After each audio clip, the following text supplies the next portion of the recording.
we making mama jokes is like, I'd rather you talk about my mama than talk about me because you don't know her, you know me.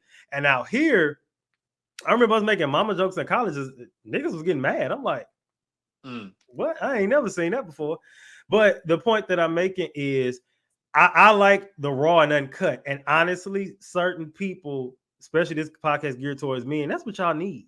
You know what I mean? Everything is not cupcake and soft. And as somebody who's had a therapist, two totally different. One was a black woman, one was a black man who was a little older than me at the time. Well, we still technically older than me, but you know what I mean.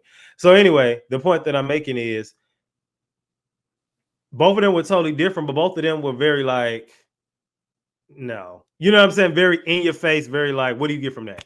So what you gonna then what? Okay, then you know what I'm saying? And when they really put it in your face like that, you really like, dang. Yeah. Like, you know what I mean? And a lot of more people need that. I think people need to see therapists like you because they think everybody's just some white man with some circle glasses who don't know nothing about you, can't relate to you, or some white, you know what I'm saying? They just think it's like, oh, I'm sorry to hear that. Well,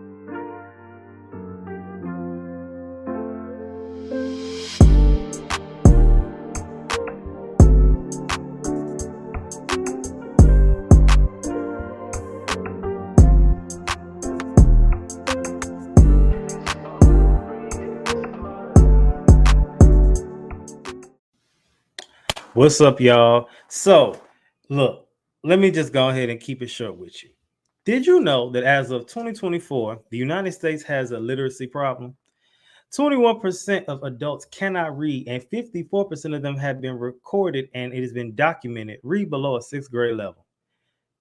That is a catastrophe.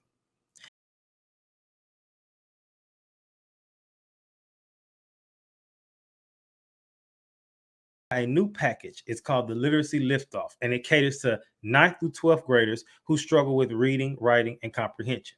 This new tutoring service will offer vocabulary skills, teaching students how to literally write from the bottom, literally teaching them how to do an introduction paragraph, how to do a hook, how to do a conclusion, how to add a little razzle dazzle, and how to add their own personal touch to it. Okay.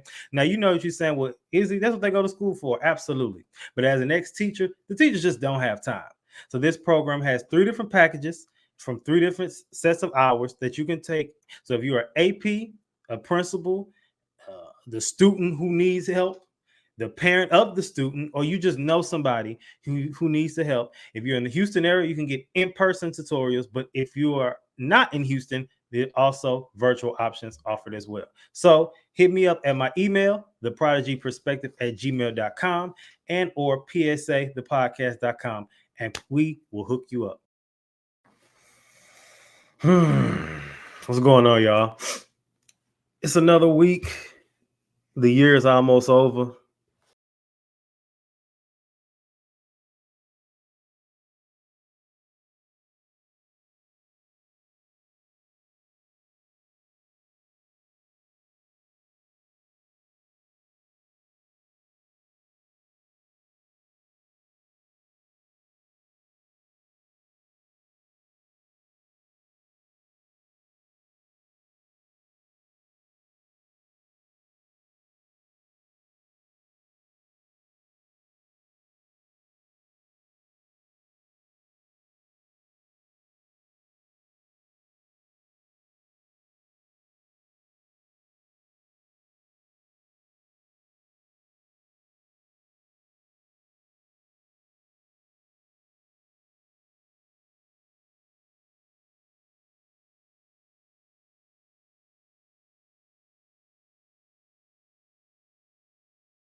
The meme reads, a lot of us are still kids in adult bodies. All right. And we'll get more in depth on that as we go along. All right. So my inspirations come from a few places. So the first one is Psalm 20:17. It says, though my father and mother forsake me, the Lord will receive me. We'll get more into that later on. The second one, also my second and final inspiration for today. No, my second inspiration comes from a quote by Annette Bruno, and it says 9 times out of 10, the story behind the misbehavior won't make you angry. It will break your heart. That one, it could go over your head if you let it, but we go more deep in that later. Also, the final inspiration actually comes from the guest today, who's also a fellow podcaster of the Smooth podcast. I'll let him tell you more about that later. But he did an episode recently that I really liked and tapped into, saw the clip, and I was just like, so I actually tuned into the whole episode, and it was a great one. So, but I don't want to get ahead of myself because I want him to tell you more about that, because what's better than the person whose projects it is than to do it. So before we get into that, let's jump right into one of my favorite segments and one of y'all favorite segments, Happy Hour. All right. So for today's happy hour, I want to talk about something. Quick quote. I try to just rant about something that's going on in my life currently. 2 types of people I'm not going to argue with: a demon and an idiot. Now, you're probably thinking, what do you mean by that? So first of all, when I say a demon, I'm going to explain both of them, because people could just call people demons just because they feel like it, right? That's not what I mean. What I mean is, I'm not arguing with somebody who is full of, I take that back.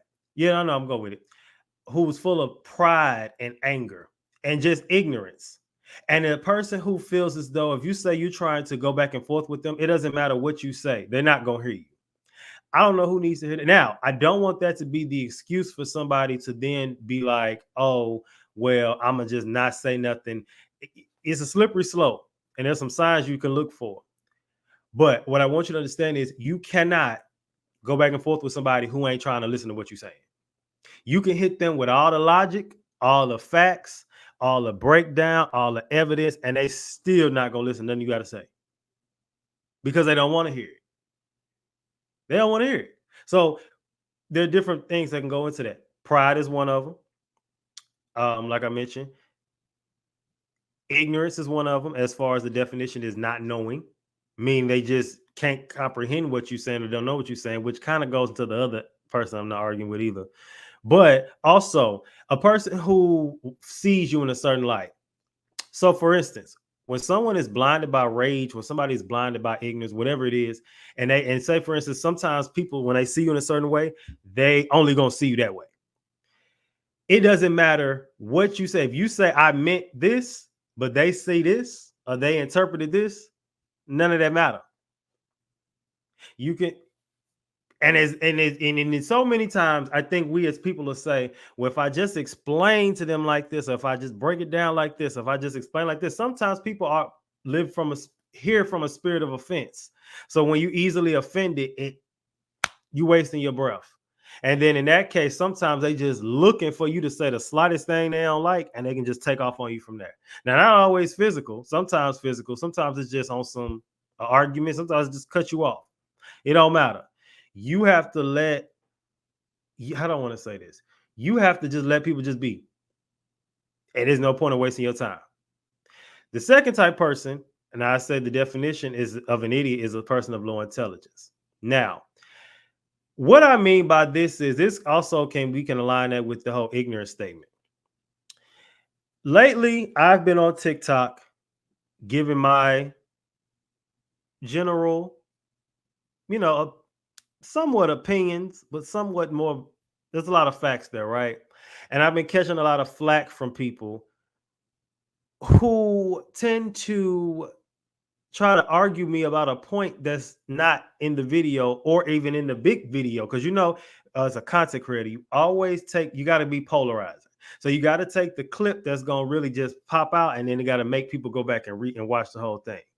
If you don't know how to do that, let this be the lesson. Do that. Start doing that today. But you can't play it safe. You got to really just put yourself out there. I learned that the hard way. But anyway, back to the point before I can move on. So people will try to argue me about a situation or a thing that happened or something that I said in my personal life and bring up evidence they think is evidence, or bring up a conversation about something that they don't have the range for. It's almost like great example. It's almost like, do I want to go there? Let's do it. It's like a white person trying to go back and forth with a person, a black person, of the topic of colorism. They don't have the range for that. And I've seen it happen on threads recently where someone was trying to go back and forth, and the white man on the thread said that there was no such thing as colorism doesn't exist. I was really bothered by that. Now, I didn't get into conversation because I don't feel like arguing with people online. I know how to just keep scrolling. But in that moment, I realized you don't have the intelligence for that. Now, that don't mean you're an idiot for all the way through. But in this topic, you are. Because based on the definition, that's low intelligence. So that's just what I'm saying. Them two different people I refuse to argue with, no point. Keep that in mind for you content creators, because some of y'all I've watched even recently stuff starting to blow up, and I see y'all trying to go back and forth with people. Don't even waste your breath. If anything, just if you want to go back just for to get the clout from the engagement, just say something funny back. Don't even waste your time because you stressing yourself out for nothing. I don't know who needed to hear that. All right, so that's enough of my rant today. I have a great guest, y'all. This person has a podcast that I really tapped into. He is a licensed professional doing a lot for the Black community, especially men, especially in the mental health space. You know, we got to keep these people coming of all different from different walks of life. They have a lot of things to say. I want to pick his brain on camera because I'm based on his conversation and his content that I follow for a while. He got a lot of good stuff to say. So let me go ahead and introduce him. And I'm done keeping him backstage. My boy, Yo, what's how's going it going, on? man? It's good. It's good. You still in the office, huh? Yeah, this is actually the studio that I do content in. Oh, and Um, it's set up like a therapy, like a Similar. I could give you like a quick like little look, but yeah, something like that. So pretty cool. fire, Yeah, fire. All right. So obviously, my YouTube people can see your name, but for my audio people, can you tell the people what's your name, where you from, and then tell them where you live now?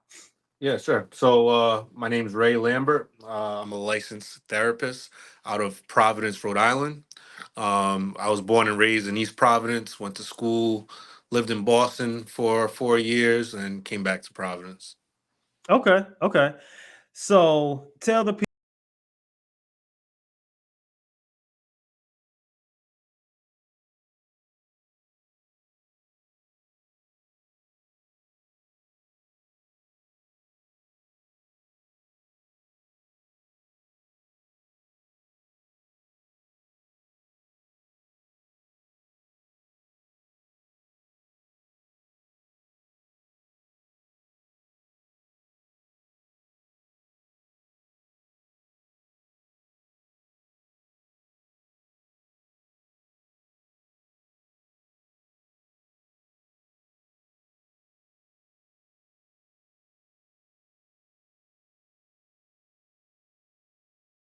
About a year and a half or a year and 3 quarters.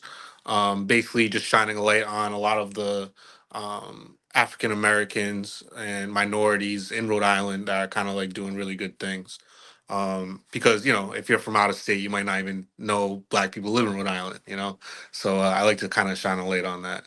I do a lot of events in the community, whether it's giving back, whether it's doing stuff in the summertime. I'm a known face in Rhode Island. If you just pull on the random person's coattail in Providence, he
right the next day.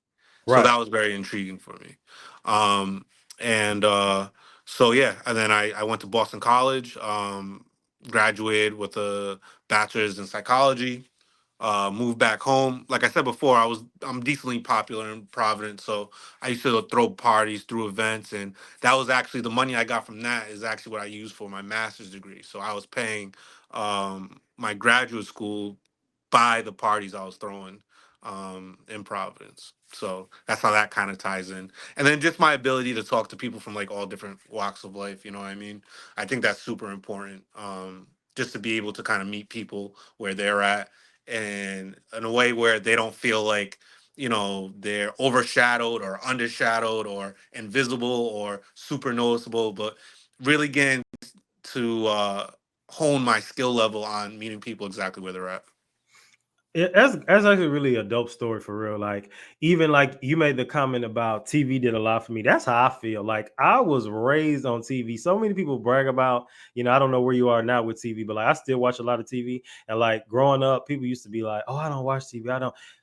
TV is the reason for my creativity, honestly. Like, so many things that I got, when you have those unconventional minds, you get things that people don't get. So like, even with the whole Sopranos thing, I'm aware of the therapist. It didn't hit me like how it hit you, but that scene did so much, you know what I'm saying, that you can relate it to that, and that to brought you to where you are now. And also I like how you brought up that you are like an event promoter and things in the city, because we live in a generation now where that wall is broken down to where Ray Lambert, obviously the man, the clinical, that guy, and then the event promoter, are two totally different people. But Yeah. we live in a world now where people will do both, and people will be able to, how I want to say this. We don't. It's like back in the day. I feel like people lived a double life. I feel like back in the day, people lived a double life. So like, like if you were you both if those were both of your jobs, it would be like you would be like maybe in the spot ducking and dodging so don't nobody see you, knowing that this is what you was doing, versus, back, it's just different how we are the generation that allows for both. It's like we can do both and no one feels like, it actually makes you look better versus trying to hide it, if that makes sense.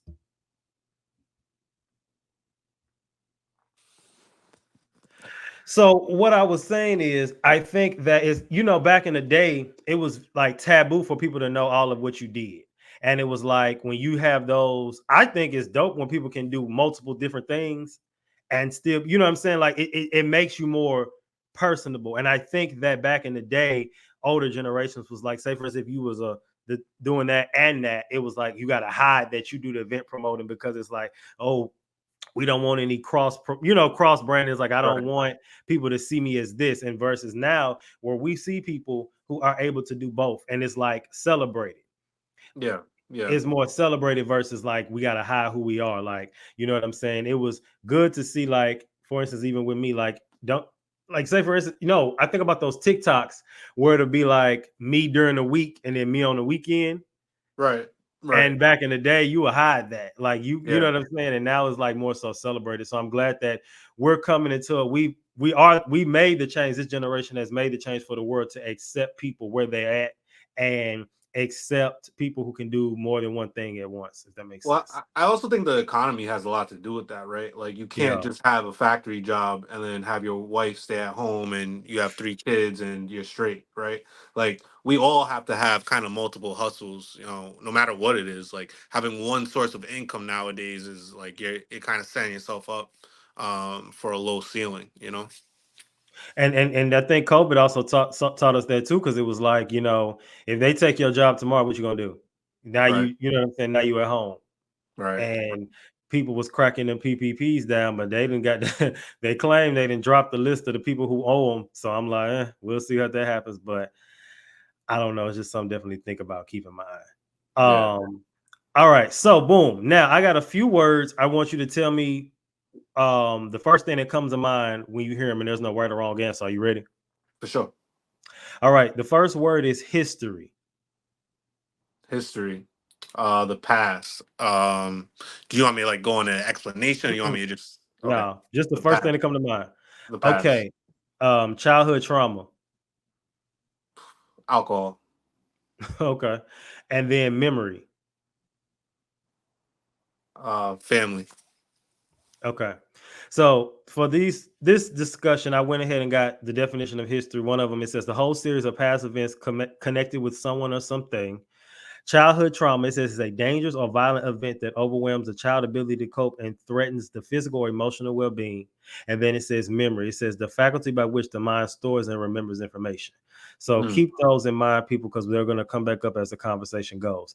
All right, let's move into the next segment, which is my favorite because you know I like to troll the people.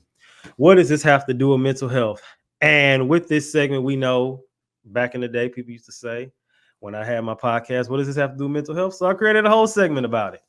All right. So now, my question to you, we talked, this episode is about childhood trauma. We go back to the meme. I said, a lot of us are still kids in adults' bodies. Even to this day, at 30 years old, there are days, not because of trauma, it's just we actually had this conversation with some friends the other day, and we were just like, "Y'all, we the new adults." They was like, "We the new uncles and aunties," and I'm like, "Yeah, that's crazy." Like, you know, and because I remember my parents had me at 30, so and I'm 30 now, so and it was just interesting because like I remember things vividly from when I was like 4 and 5 years old, and it was like they was 34, 35, and they used to still be outside and stuff. They wasn't bad parents. Let me throw that out there because some people think that because if your parents was like doing stuff and going to clubs and stuff, they think you was at home by yourself. I don't know why they think that, Right. but that wasn't the case, people. Let me throw that out there now. But childhood trauma, right? Are you a victim of childhood trauma? Am I a victim of childhood trauma? Or were you? I'll say that now. Mm, that's an interesting question. The reason why that's an interesting question is because I think that everyone has some sort of trauma. For sure.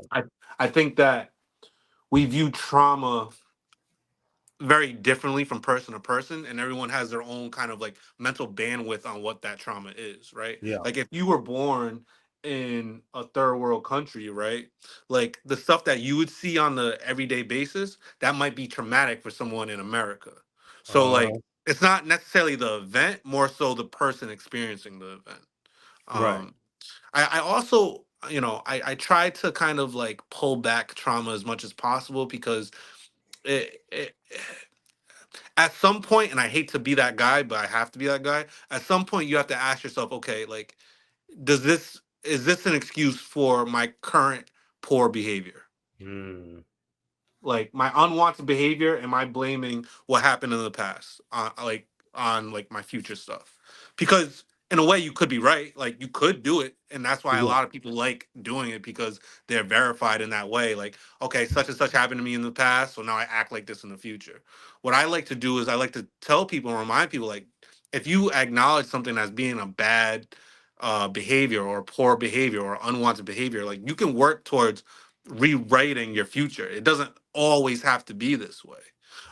So like, did I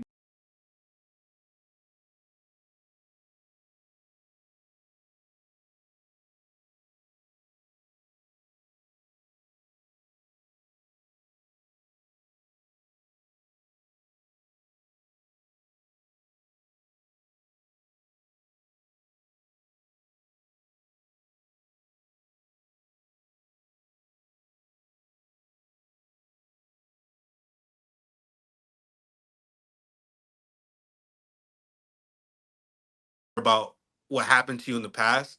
It cares about what you can provide presently, right? So like, we could all come up with a story that's like, damn, like that happened, like, oh, I feel so bad. But then it's Mhm. like, success does not care about that. Yeah.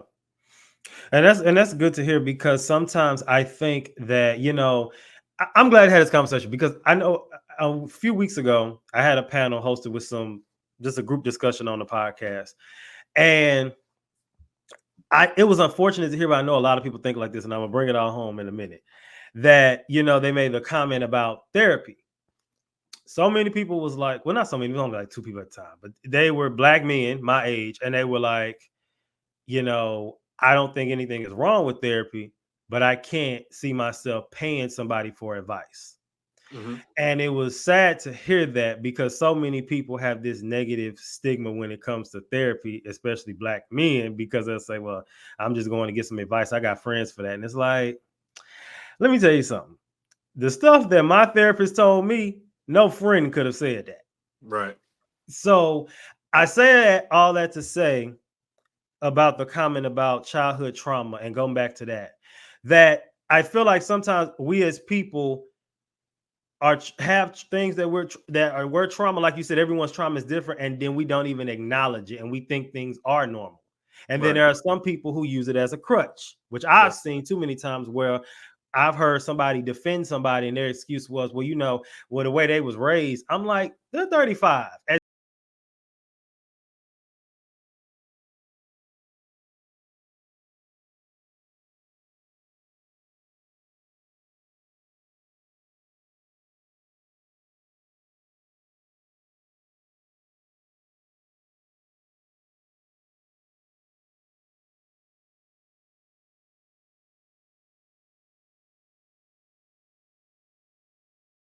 Ways, right? Like me, for example, like I grew up and my father is amazing, but he was alcoholic, right? Drank every night.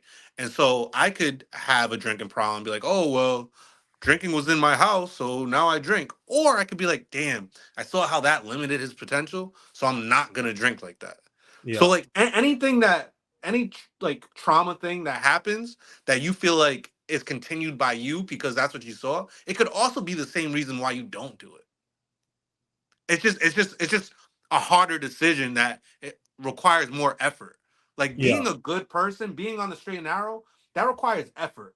Like people don't understand that sometimes, and but like not fulfilling your purpose and not staying aligned with like what a higher power wants you to be, that's the easy way out. Not doing nothing, sitting around, bumming it, drinking, smoking, doing stuff you're not supposed to do, that's the easy way out. And so a lot of people grab things to justify their easy way out. yeah. No, for sure. So then it's perfectly goes to the next question. So, what are some key therapeutic techniques or approaches that you find most effective when working with clients who you've identified or they've even identified are dealing with childhood trauma? Hmm. So a lot of it is just firstly identifying who they want to be, right? Like Mm, a lot of people, they want to be a better person. They want to be a better version of themselves. But if I ask you 5 years down the line, who is that person, and you can't tell me, then that's where we need to start, right? Because what's the point of taking a drive and you got no destination? You need a destination, yeah. right?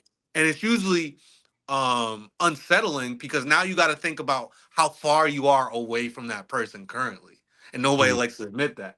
Like if you're X, Y, and Z, but you're not even on, level one of that, that's a hard pill to swallow. And so yeah. sometimes, like when you're imagining the best version of yourself, that alone is a significant process because you didn't even really do that yet. And be truly honest with yourself. Like if you feel like you want to be somewhere, but you have all these excuses that have kept you back, like we need to address that first. Because Yeah. and all of my clients, I'm never the one that tells them, okay, like you need to be, working at the post office. You need to be a vice principal. No, you're gonna tell me who you identify as being the best version of yourself, Yeah. and then we will work together to make sure that happens. And it Right. takes a lot of developing self-esteem. Self-esteem is the number one thing that's lacking from uh this generation, honestly. Like self-esteem is complete shit, and Mm, that is the foundation of a lot of mental health issues. Because at the end of the day, if I feel like it is within my control to make my situation better, byproduct of that, anxiety and depression would decrease. Me knowing that, like, nah, like, no matter what happens, like, I got this. yeah. But it takes a certain level of self esteem to make that a reality. And a lot of people have very low self esteem and they latch on to everything but themselves to try to put themselves up, which is like the worst thing to do.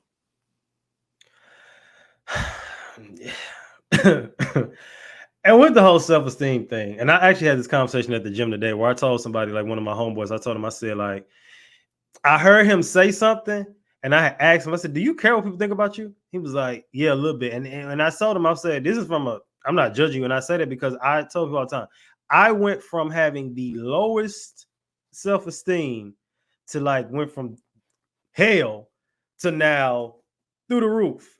Yeah. And I've definitely noticed the difference in the two because most people who have low self-esteem also, a fruit of low self-esteem people fail to realize is a person who's extremely critical.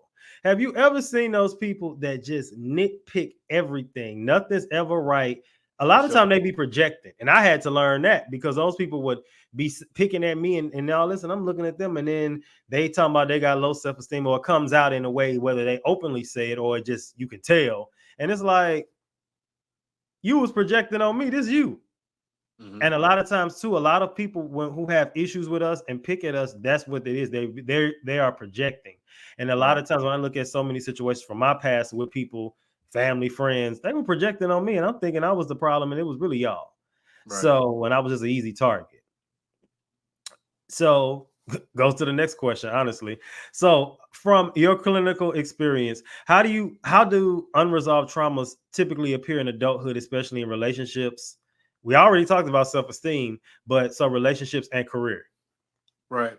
Um, it usually pops up as anxiety. That's like the most common one. Mhm.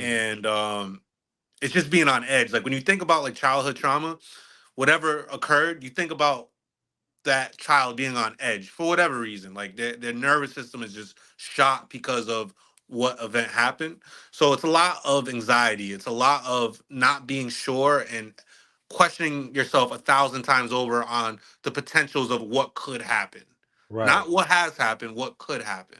right. Um, and is deeply rooted in something happening in the past where something came at you totally left field that you had no clue was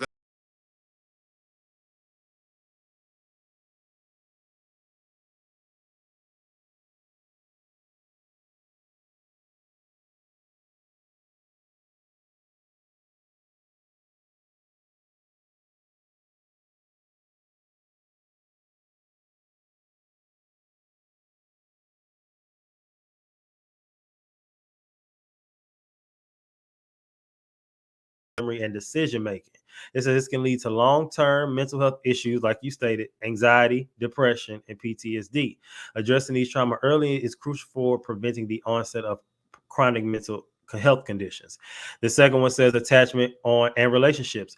As discussed in Word on the Streets, childhood trauma can impact individuals' ability to form secure attachments, affecting their view of relationships, including their relationship with God, their higher power.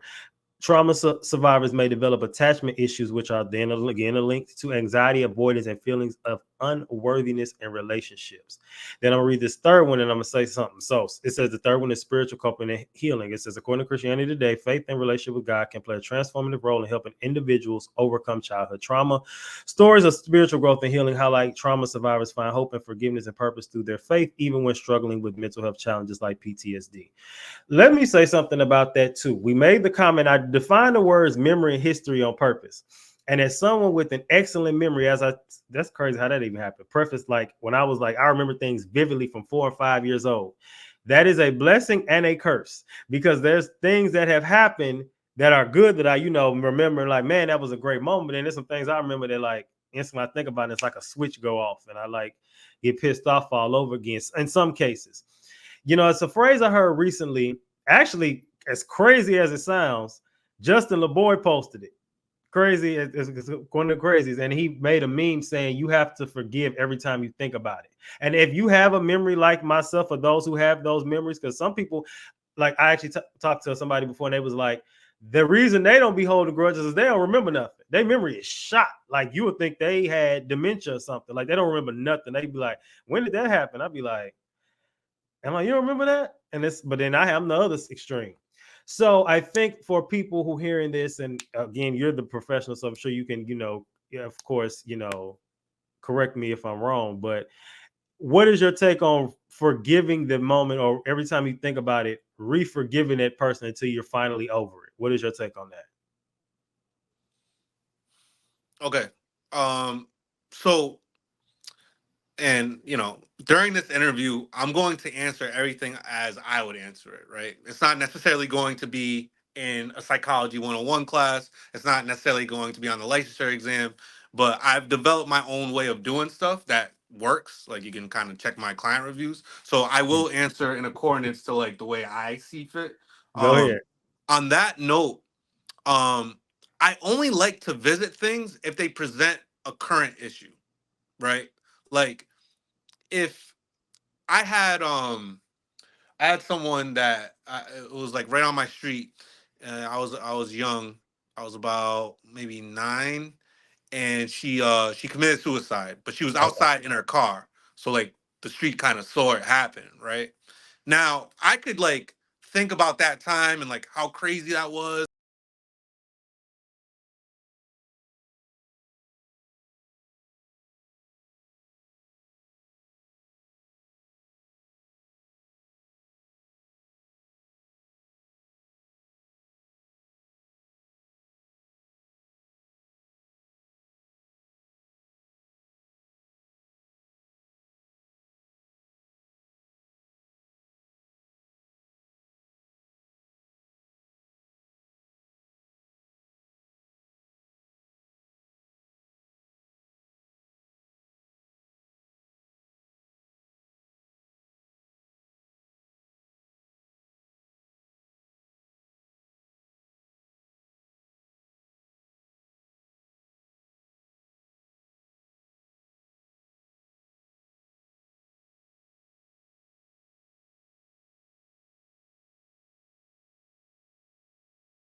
That probably is the average therapist. So I can't like, you know, I can't just shun that away. What I will say is that not every therapist is the regular, therapist that people have in their head.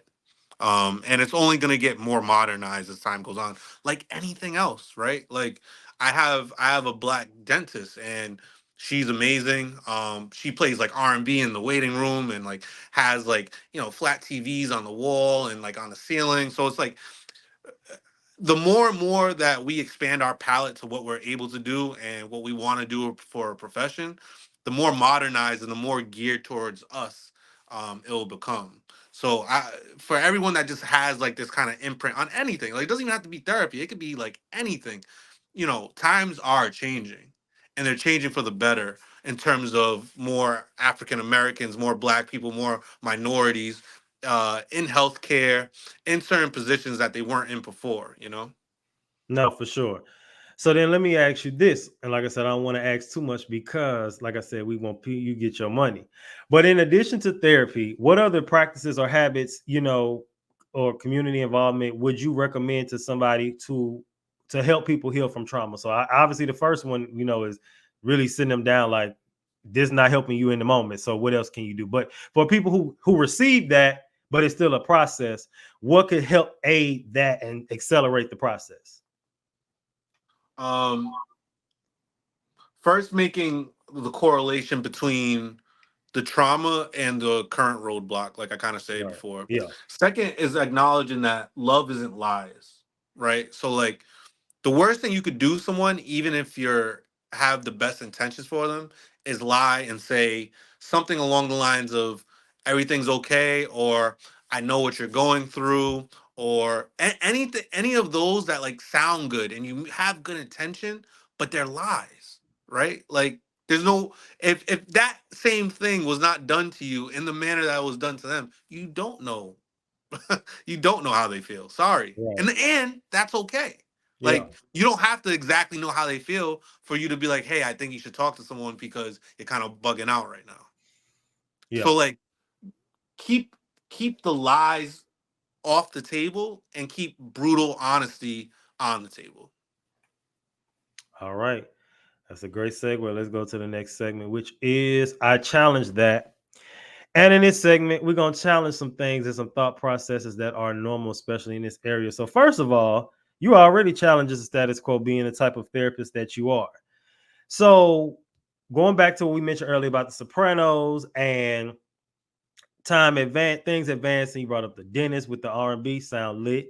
But even that, in being modern in today's world, do you get or notice any pushback from your style of therapy and the way you come off from people in the real world and or social media because you're also a content creator? That's a good question. The biggest thing that I would say to date is how against medications I am. Like outside of a chemical imbalance and an individual having bipolar disorder or schizophrenia, things of that nature, then I'm all for medication. But when it comes to like anxiety and when it comes to depression, medication has to be a super super last case resort. And the reason behind this is not because I don't want the individual to feel better. I just want them to work on them being the reason that they feel better. If Right. I say, hey, here's this magic pill, it's going to make you feel better. And it does, right? When people ask you, hey, like, how you doing? Good. Oh, yeah, you're good? Yeah, because I've been taking this pill. So now, like we said before, that self-esteem stuff, you don't build self-esteem through taking something and through letting the responsibility of your happiness on something else, someone else, or something else, right? Now doing it yourself, doing the work yourself, is going to take longer, is going to be harder. um it's not going to be such an expedited process, but the end is what we're looking for. The end is what we're sacrificing for. um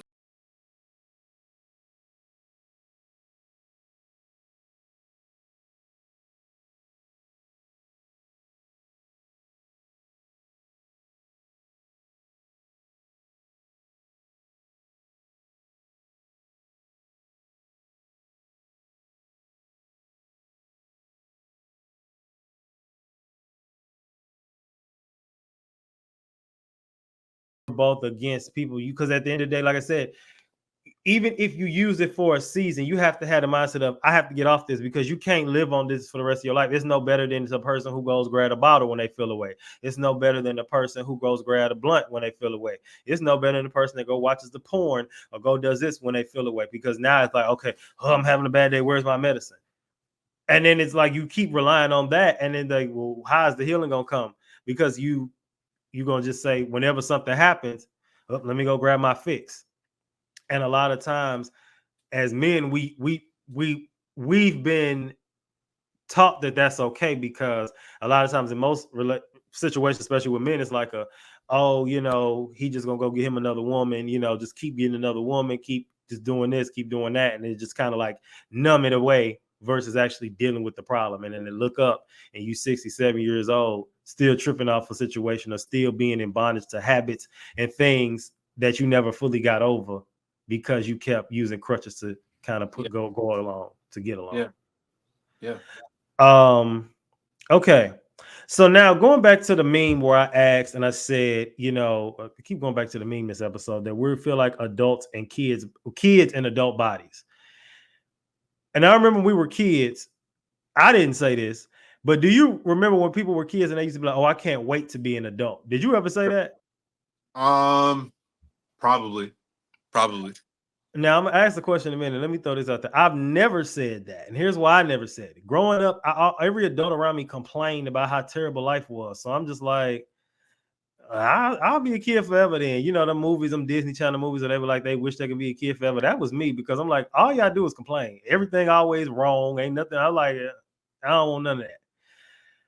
I think that going and making the point that it's about kids wanted kids in adult bodies. I think that a lot of this decision making that we as men make are like children. As far as again, like going back to the whole, like you said, using the you're not childish if you're using medication. I don't want to throw that out there. No. Although I don't agree with medication either. I'm not saying that that's childish.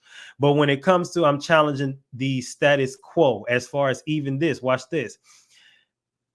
Sometimes, obviously, you're advocate for therapy. I'm an advocate for therapy. Sometimes I actually heard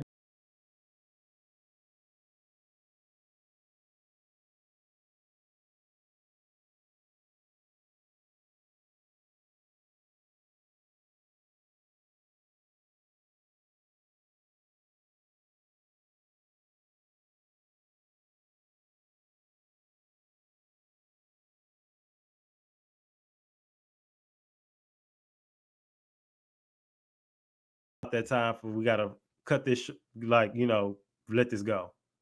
Yeah.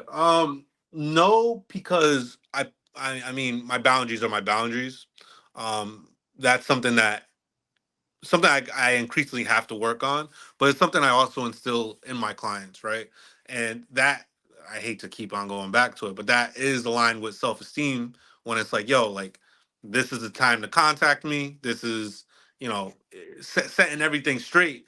There has to be a certain level of discipline and matter of factness when you do it. So like I've had clients like, a lot of clients follow me on Instagram, that's cool and stuff, but I've had clients like multiple DMs and stuff like, and like I just won't answer, right? And then if I see them again, like I'll bring it up then, but I'm not going to like get out my way and contact them back if like they know what time they're supposed to be contacting me. So have I done that yet? No. But I think it's because one, my main focus is them developing themselves. And so it's very much inward work. And the second thing is just establishing strong boundaries. I mean, hey, I'm with it. Yeah, I mean, and that's a lot of issues too. I've learned people, we keep coming back to this season, my God, for real, about the whole people pleasing thing. Yeah. And I've had a debate with friends who are people pleasers because in some instances, people would like to say I'm selfish, but I've said this because, again, I think a little differently than most people, which people take it as a dig or a diss when I say this. And I told them when we've had debates about certain topics, I said, well, I can't take your view on this situation because you see through the lens of a people pleaser because you're a people pleaser. So when a person has boundaries, it looks like, and they're very stern with, no, I'm not doing that. oh my God, you're such a terrible person. And I had one friend who tried to slick say a comment. They were like, and I said, well, why not just say no? Or we'll just say, we can't do that. And the comment was made, why? I care about people. That's what's keeping you stuck. And that's why people keep taking advantage of you. And so people don't want to acknowledge that. And I think that, what do I want to say about this? I think it just aligns with everything that we've been saying about the self-esteem thing, because that is a big part of self-esteem when you're a people pleaser. Mm-hmm. Mm-hmm. I'm not even going to ask you. I don't even have to ask you, are you a people pleaser? I already knew that. What are your tips for someone I want some tips for say, we're going to pretend I'm a people pleaser. For sure. I'm coming to you. I want you to, and I'm very like, lay it on me. What do I need to do? How do I need to overcome being a people pleaser? What's the first step? Sure. I would ask you, who's the most important person in your world? Okay. And so answer it. So who's the most important person in your world? Me. Okay. So I'm not mad at people pleasing. Let's put that person first, though. So now, everything after you, if it conflicts with the betterment of you, we have to remember that we need to please ourselves first. Yeah. I think that's good. That's good. Because like I said, being selfish is not always bad. I'm going to compare it to the comment about the childhood trauma that you made, where you was like, it can work for us too, versus against us. Like you said, the whole comparison with the alcohol thing. You could have the childhood trauma of going to the angle of saying, I'm a drunk, or you could go into the angle like, I'm never touching alcohol ever because of what I've seen. It's similar with the whole selfish thing. Being selfish. There's also a difference between putting yourself first and being selfish too. That too. There's like, and people conflate the two, but there's a huge difference, and that's why a lot of people don't put themselves first. It's because they were brought up as being selfish is bad, so putting myself first bad, when it couldn't be further from the truth. In fact, all the people closest to you would be happy slash benefit from the improvement of you. So it's like you should be the first. Well, yeah, but that goes to the phrase, what is it? It was like, you can't pour from a cup that's empty. So it's like, if you running on fumes, how can you get them the best of you if you're running on fumes and you can't do that? Yeah. Okay. All right. Good stuff. All right. Let's move into the final segment today. Last few things we're going to discuss, which is the weekly sabbatical.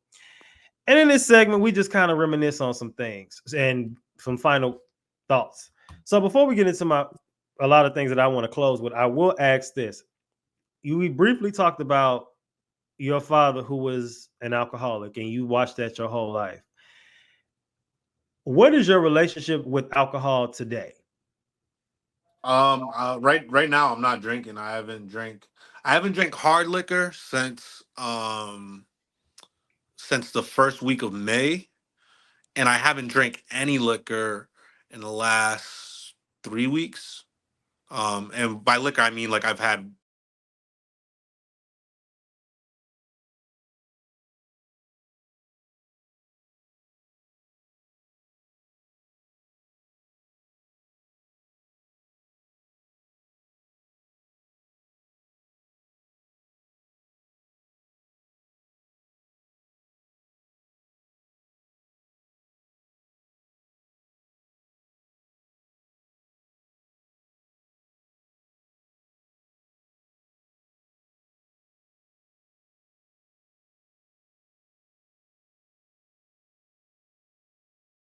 my best person are more likely to show themselves if I'm intoxicated. Yeah. As for anyone else, right? Like that's just a blanket statement for anyone. Yeah. So if I'm trying to get to where I'm trying to get to the quickest and the fastest way possible, that means that any kind of like detour or any way that would put me backwards, I can't really mess with. For sure, for sure.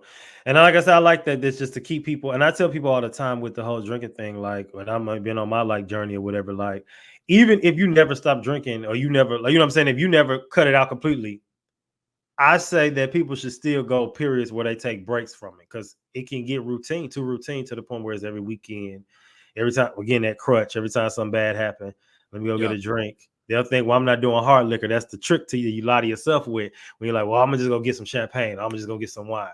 Or everyone's favorite line when they'll say, I can stop anytime I want to. Anytime you say that, you probably got more of an addiction than you realize. And people Facts. think that addictions are you fiending, scratching your neck. No.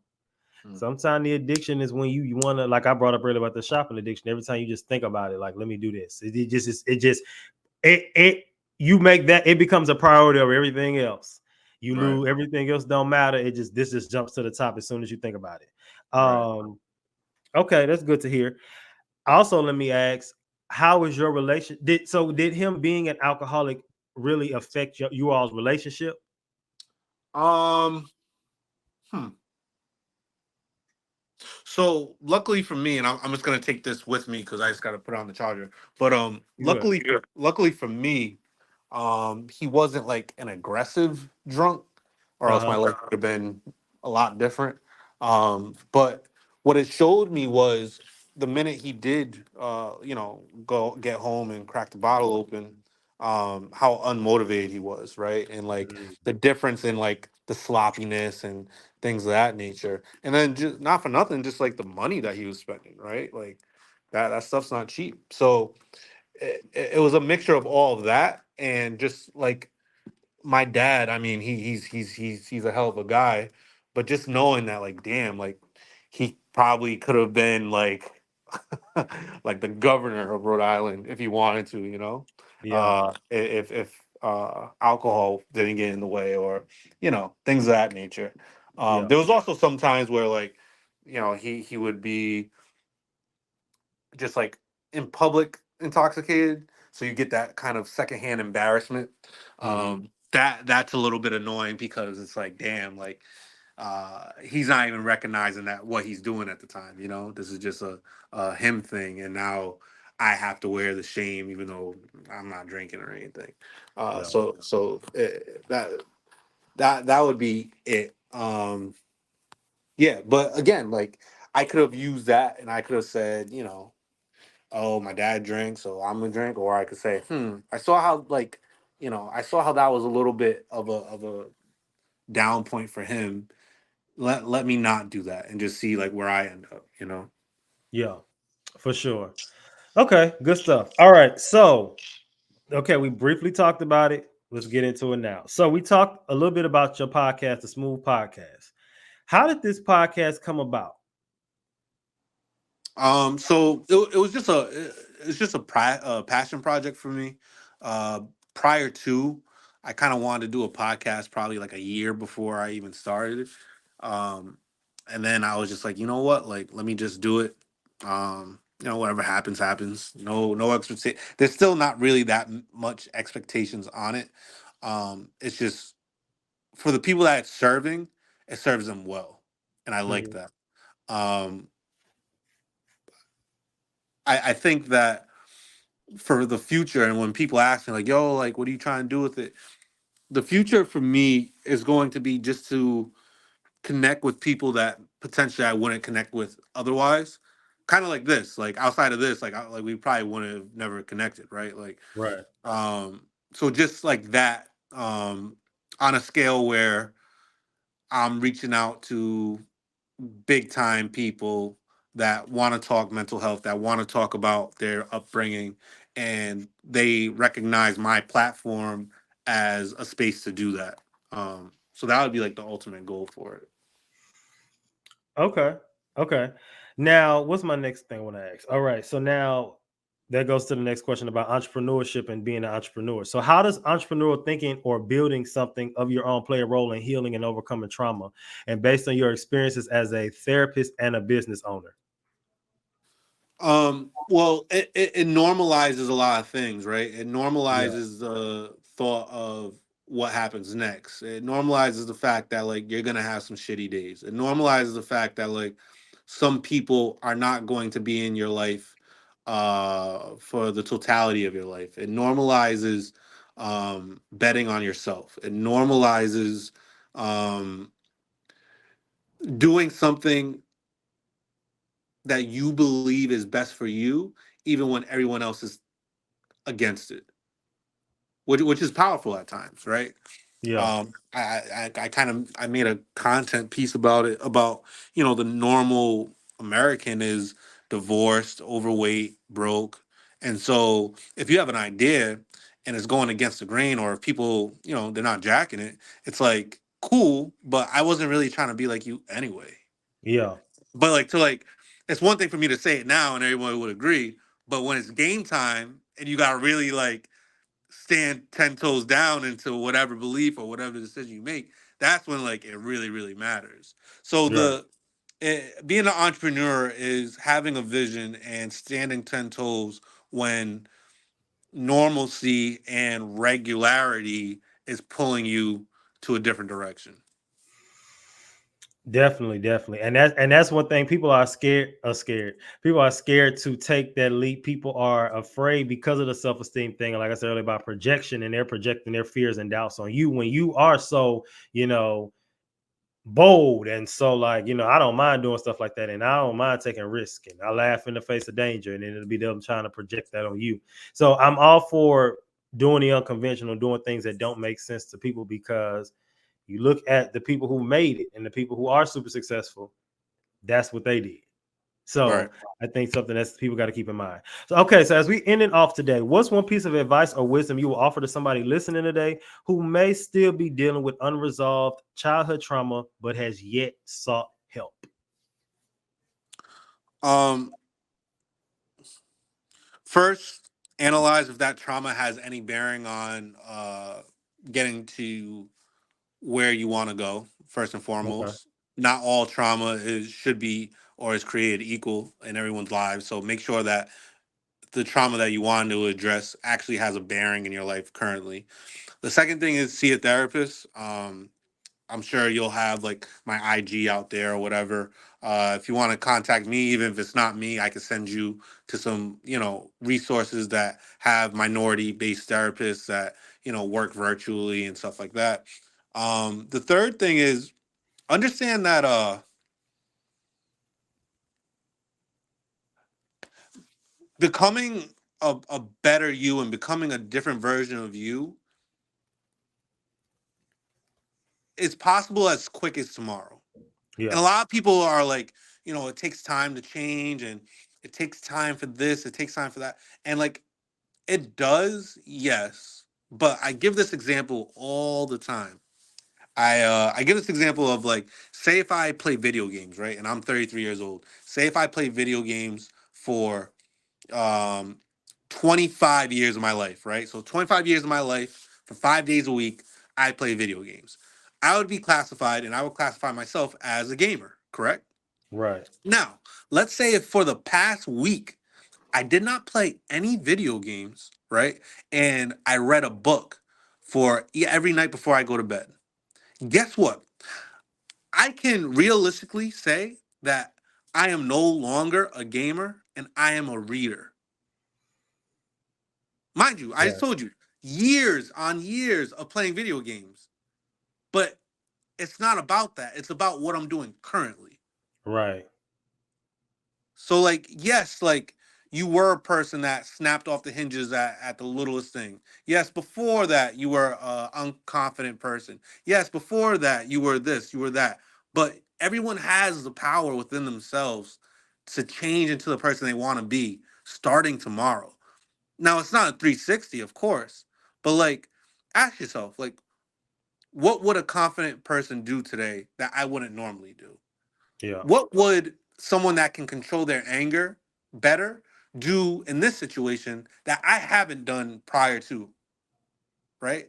And then you ask yourself that, and then here comes the hardest part, but the most meaningful part. You do it.